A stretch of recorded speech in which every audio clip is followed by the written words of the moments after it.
அந்த பேசுறதா சொன்னாரு கருணாநிதி தீய சக்தி, தீய கட்சி, நாங்க தூய்மையான கட்சினார். என்ன தூய்மையான கட்சி? நீ எப்படி தூய்மையான கட்சி ஆக முடியும்? நீ எப்ப தூய்மையான கட்சின்னு சொன்னா நீ உன்ன ஆட்சிக்கு வரல, உன்னுடைய நடவடிக்கை என்னன்னு தெரியாது. நீ ஆட்சிக்கு வந்த பின்னாடி உன்னை எப்படிப்பட்ட திட்டங்கள் கொண்டு வரன்னு தெரியாது. அந்த திட்டம் கொண்டு வந்த பின்னாடி எவ்வளவு ஒழுக்கமா அந்த திட்டத்தை நிறைவேற்றன்னு சொல்ல முடியாது.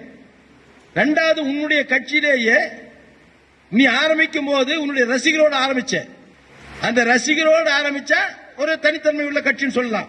இன்னைக்கு பல்வேறு கட்சியிலிருந்து உன்னோட வந்திருக்காங்க. அப்படி வந்தவங்க யார் தெரியுமா? சந்தர்ப்பவாதிகள்.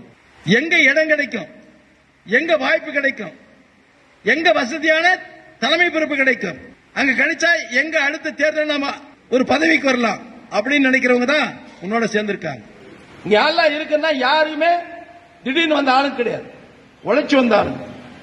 அவர்கிட்ட இருக்கிற ஆளுங்க சந்தர்ப்பவாதிகள், ஏதோ ஒரு வகையில் ஒரு பதவிக்கு வரணும். அது மாதிரிதான் நம்ம கட்சியிலிருந்து ஒரு ஆள் போயிருக்கான், திரு செங்கோட்டையன். இந்த செங்கோட்டையன் யாருக்கு தெரியும்? 50 ஆண்டு காலம், 53 ஆண்டு காலம் இந்த கட்சியில் இருக்கிற எல்லா பதவியும் சுகத்தி அனுப்பிச்சிருக்கு. இன்னைக்கு பொருளாதாரத்தில் மிகப்பெரிய உயர்ந்த இடத்துல இருக்கிற பல கல்லூரிகளை வச்சிருக்கிற, பல நூற்றுக்கணக்கான ஏக்கர் நிலங்களை வச்சிருக்கிற, அதுக்கு யார் காரணம்? இந்த கட்சி காரணம்.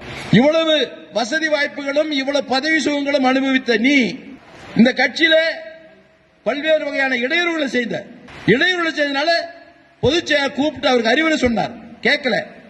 பொது இடத்துல போய் கட்சியினுடைய தலைமையை கெடு வச்சா யார் வைப்பா? வேற வழி இல்ல. கட்சியில இருந்து எடுத்தோம். 55 ஆண்டு காலம், 50 ஆண்டு காலம் அனுபவிச்சு நீ அங்க போயிட்டு புரட்சி தலைவர் எம்ஜிஆருக்கு அடுத்து புரட்சி தளபதி விஜய் சொல்ற வெக்கமா இல்ல? இப்படிப்பட்ட கலவையான மக்கள் தான் அந்த கட்சியில் இருக்கிறாங்க. அதனால அவருக்கு ஒரு கருத்தை சொல்றேன், அது தூய்மை கட்சி இல்ல, கலப்பட கட்சி. எப்படி கலப்பட கட்சினா, செங்கோட்டம் போயிருக்கிறார், இன்னொரு கட்சியிலிருந்து போயிருக்கிறார். இந்த கட்சியில கொள்கை எதுன்னு கொள்கை இல்லாம உங்ககிட்ட வந்திருக்காரு.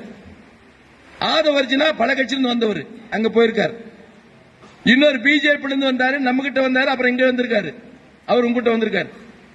இப்படி எங்க வாய்ப்பு கிடைக்குது என்று சுத்துகின்ற ஒரு கூட்டம் உன்னிடத்தில் வந்திருக்கிறது. நீ ஜாகிரதையா இருக்கணும். நாளைக்கு உன்னையும் காலி பண்ணிட்டு வேற தாக்கு போயிடுவாங்க. அப்படியாப்பட்ட ஆள் தான் இருக்காங்க.